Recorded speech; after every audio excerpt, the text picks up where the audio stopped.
বিশেষ করে দেখুন যে আমরা অল ইন্ডিয়া ইমাম মদীন অ্যান্ড সোশ্যাল ওয়েলফেয়ার অর্গানাইজেশনের রাজ্য সভাপতি কলকাতা নাখোদা মসজিদের ইমাম মোহাম্মদ কারি শফিক কাশিমি সাহেব, তার সঙ্গে এবং অল ইন্ডিয়া মিল্লি কাউন্সিলের আলহাজ সহুদ আলম সাহেব জেনারেল সেক্রেটারি স্টেট, তার সঙ্গে আমাদের অলরেডি আলোচনা হয়েছে যে ১৯৫০ সালে যে আইন, এই আইনটাকে এখনকার সরকার লাগু করার জন্য প্রশাসনকে বলা হয়েছে।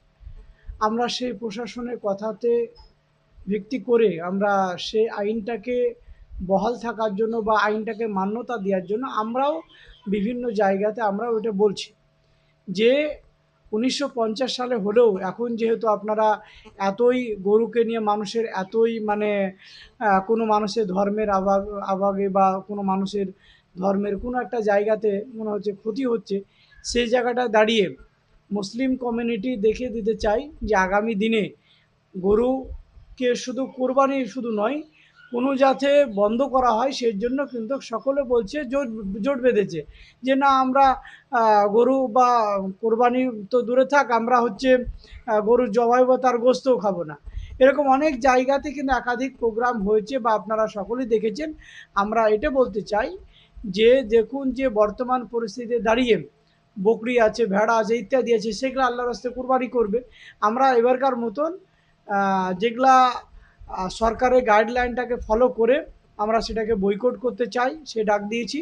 তার সঙ্গে সঙ্গে আমরা যে গাইডলাইনে লেখা আছে ১৪ বছর বয়স হলে তারপরে ভেটেরিনারি ডাক্তার এবং পঞ্চায়েত সমিতির সভাপতি চেয়ারম্যান সার্টিফিকেট দেবে।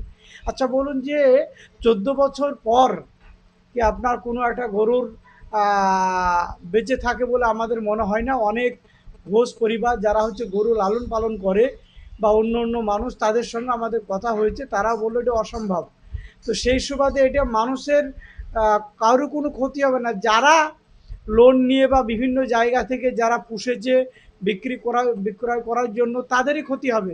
অতএব আমরা বলেছি প্রশাসনের গাইডলাইনটাকে ফলো করার জন্য এবং আইনটাকে যাতে ফলো করা হয় সেই জন্য বিভিন্ন জায়গাতে অলরেডি আমাদের বলা হয়েছে। এবং আপনারা জানেন জমিয়তে ওলামা হিন্দ সেখান থেকেও বলা হয়েছে যে এবারকার মতন আমরা গরুকে বয়কট করলাম। এই ডাক কিন্তু সারা পশ্চিমবাংলাতে একদম সাড়া পড়েছে। সারা পশ্চিমবাংলা বলে ভুল হবে, পুরো ভারতবর্ষেই এটা অলরেডি সব জায়গাতেই আলোচনার ভিত্তিতে আছে। এটা আমরা কলকাতা নাখোদা ইমাম সাহেব এবং আমরাও একাধিক বলেছি যে যখন এটাকে নিয়ে এতই সমস্যা, তাহলে গরুকে জাতীয় পশু হিসাবে ঘোষণা করা হোক। আমরা তাতে সহমত জানাচ্ছি, আমরা তাতে সমর্থন করছি, এটা আমাদের বক্তব্য।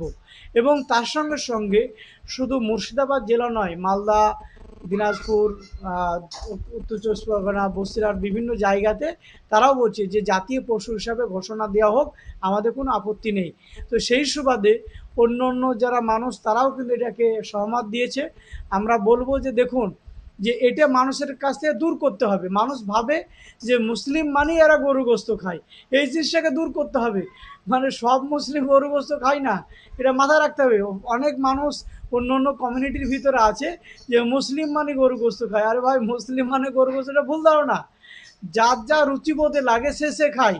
তো সেই সুবাদে আমরা বলবো এটাকে বাড়াবাড়ি না করে সরকার যে সিদ্ধান্ত নিয়েছে সেই সিদ্ধান্তকে আমরা অনার রেখে আমরা বলবো জাতীয় পশু হিসাবে ঘোষণা দেওয়া হোক। আমরা এতে খুশি হব এবং আমরা খুব আনন্দিত হব বলে আমরা মনে করছি। বিষয়টা দেখুন যে এটাও হাদিস অনুসারে নয় যে রাস্তা অবরোধ করে কোনো জায়গাতে নামাজ, এটাও মোটেই ঠিক নয়। কেন? যেহেতু রাস্তা মানুষের সকলের অধিকার আছে চলা বা তাদের কাছে। এমন কিছু রাস্তা হতে পারে যেটা হয়তো মানুষ খুব কম চলাচল করে, সেখানে হয়তো ১০ মিনিট ২০ মিনিট সেটা একটা আলাদা ভাড়া, কিন্তু যেটা চলতি রাস্তা, যেটা সবসময় মানুষের প্রয়োজন। এবং রাস্তা হচ্ছে কে খ্রিস্টান, কে মুসলিম, কে হিন্দু, কে জৈন, সকলের অধিকার আছে। অতএব রাস্তা অবরোধ করা মোটেই ঠিক নয়। তবে খেলাফত কমিটি যেটা রেড রোড, যেখানে ঈদ আইন যেখানে নামাজ হতো, তারা সিদ্ধান্ত নিয়েছে এবং ব্রিকেটে তারা অ্যাপ্লিকেশন করেছিল, যেটা আমি জানতে পেরেছি। অ্যাপ্লিকেশন করার পরে ওনারা ব্রিকেটে ঈদের নামাজ পড়ার জন্য অনুমতি পেয়েছে এবং ব্রিকেটই নামাজ হবে, এরকমই বার্তা আমরা সোশ্যাল মিডিয়া বিভিন্ন মাধ্যম থেকে শুনলাম। অতএব আগামী মঙ্গলবার এই নিয়ে আমাদের কলকাতা এবং মানে প্রত্যেকটা জেলার যারা দায়িত্বশীল তাদেরকে আমাদের মোবাইলে ভিডিও কনফারেন্সে আগামীকালকে আমাদের একটা মিটিং আছে।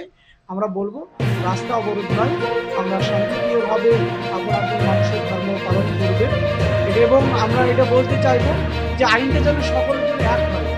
আমরা এটা আপনাদের মাধ্যমে আবেদন করবো, আইনটা শুধু সংখ্যালঘু বলে যে আলাদা আর অন্য মানুষ বলে আলাদা হবে, এটা না হয়ে সঠিকভাবে বিবেচনা করা হোক। এটা আমরা বাংলার মানুষের কাছে আবেদন করছি।